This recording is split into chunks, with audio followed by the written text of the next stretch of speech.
was talking about the same thing. It's a talk called "Culture is Your Operating System," and this came from Light of the Third Millennium, which maybe you're familiar with already. I'm going to process this clip and download it, and we'll play it a little bit later. It's only how much do you believe culture dictates what you do every day? I don't really know what exactly we should consider to be part of culture, so to speak. You can kind of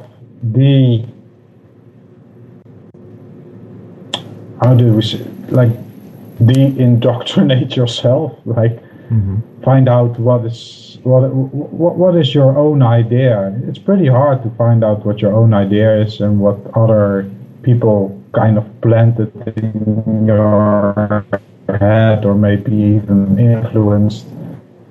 So it's going to be hard no matter what. And I think that maybe why McKenna says that chaos is good and it's what we thrive in is because when you have nobody is expected to follow the common truth. So you can pretty much all be your ultimate self and express that. And I don't think it would be what we think of when we hear the word chaos is not what he means, and it's not what it would boil down to, I think. Right. Well, see, I think chaos is almost a universal. I kind of believe in chaos. I believe that it's possible that life spontaneously emerged on this planet and that everything we've done since has been chaos.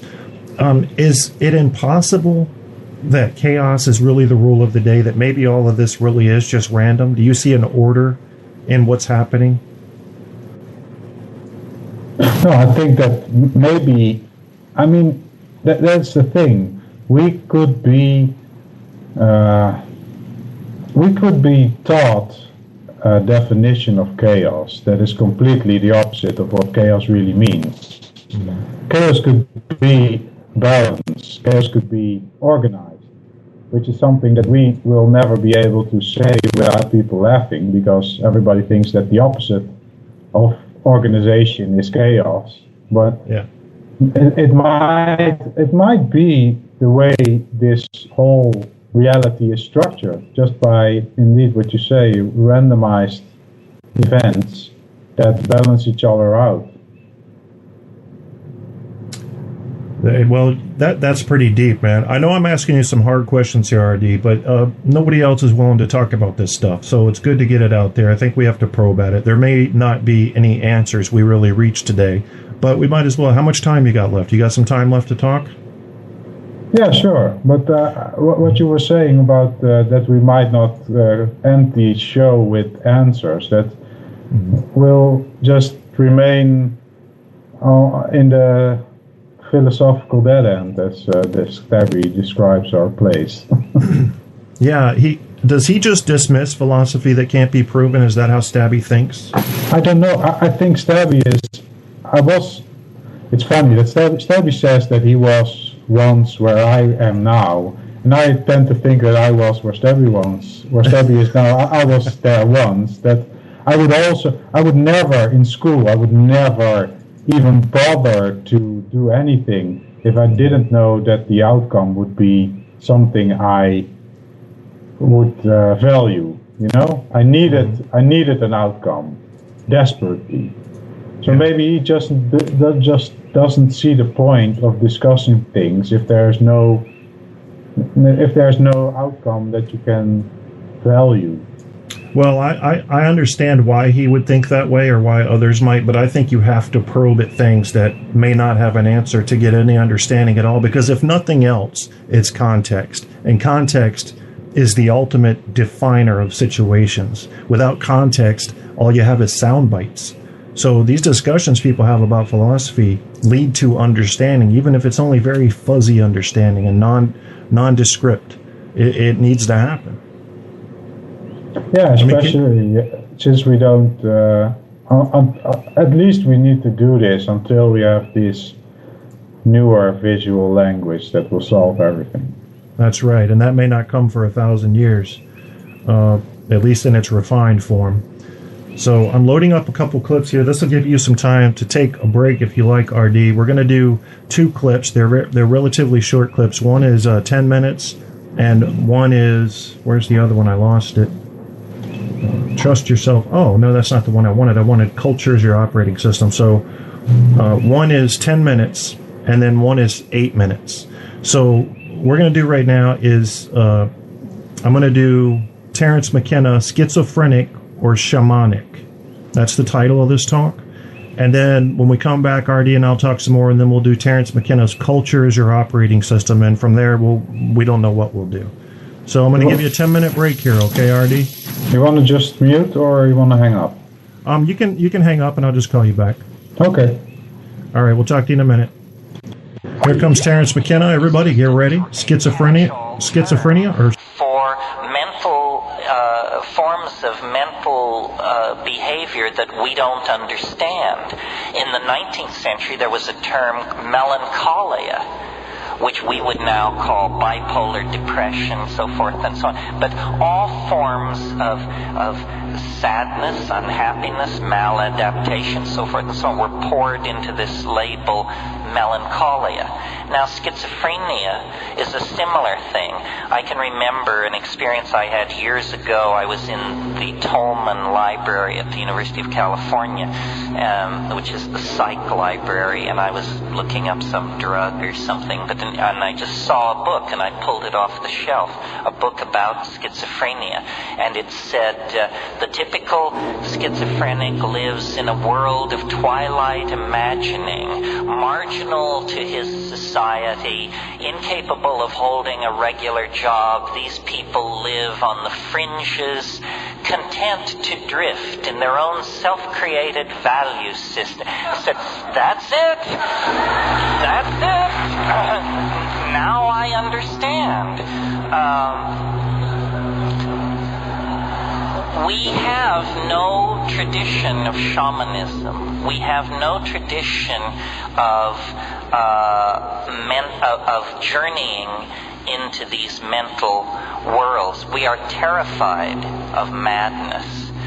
We fear it because the Western mind is a house of cards, and the people who built that house of cards know that, and they are terrified of madness.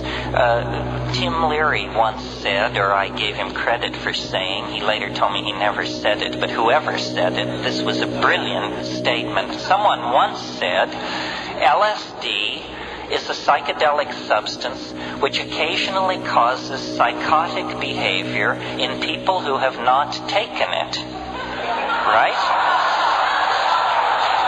And I would bet you that more people have exhibited psychotic behavior from not taking LSD, but just thinking about it, than ever exhibited it from taking it. Certainly in my family, I watched my parents both go psychotic from the mere fact that LSD existed. They would never have taken it. There is a great phobia about the mind. The Western mind is very queasy when first principles are questioned. Rarer than corpses in this society are the untreated mad, because we can't come to terms with that. A shaman is someone who swims in the same ocean as a schizophrenic, but the shaman has thousands and thousands of years of sanctioned technique and tradition to draw upon. In a traditional society, if you exhibit quote-unquote schizophrenic tendencies, you are immediately drawn out of the pack and put under the care and tutelage of master shamans. You are told you are special. Your abilities are very central to the health of our society. You will cure. You will prophesy. You will guide our society in its most fundamental decisions.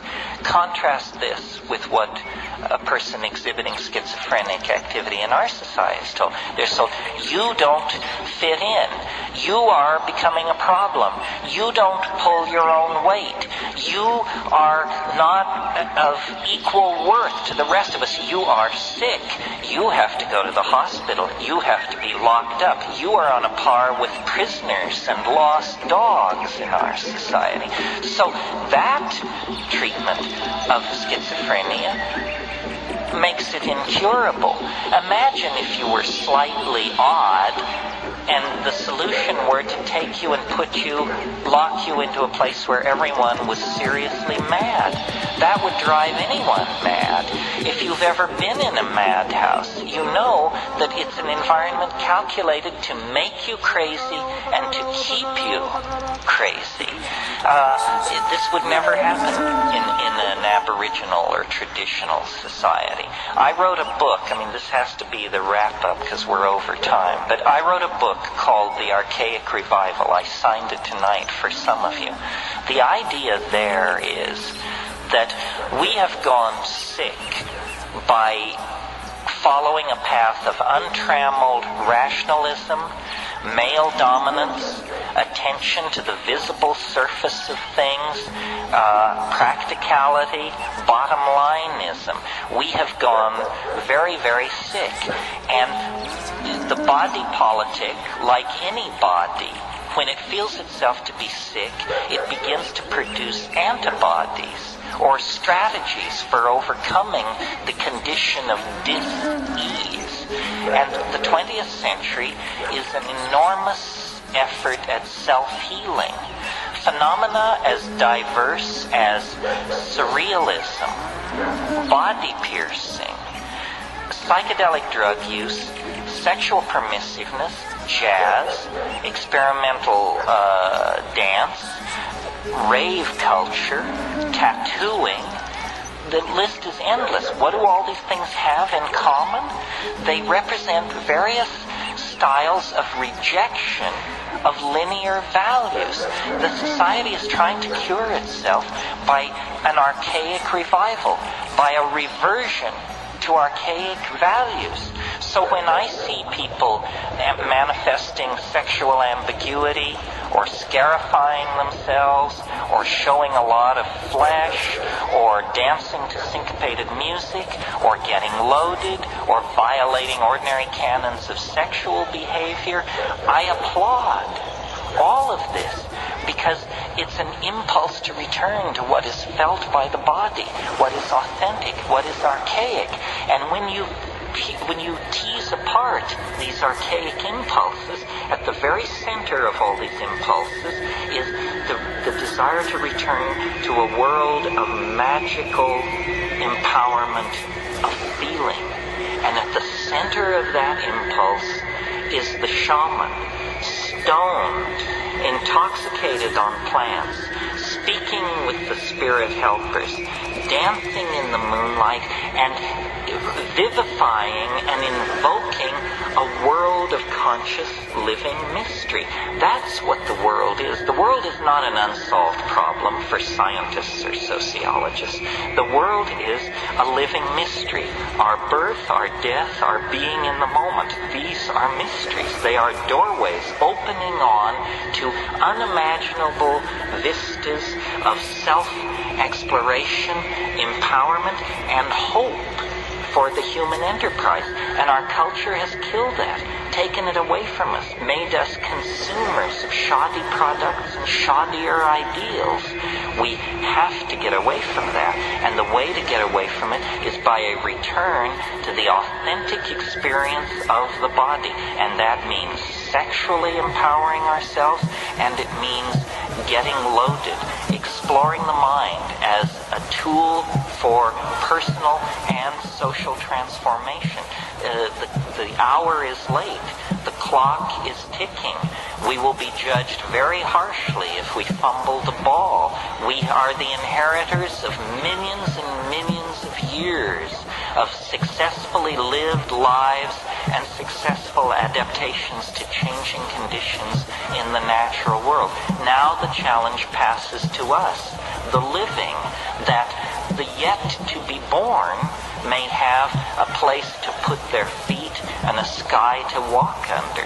And that's what the psychedelic experience is about, is caring for, empowering, and building a future that honors the past, honors the planet, and honors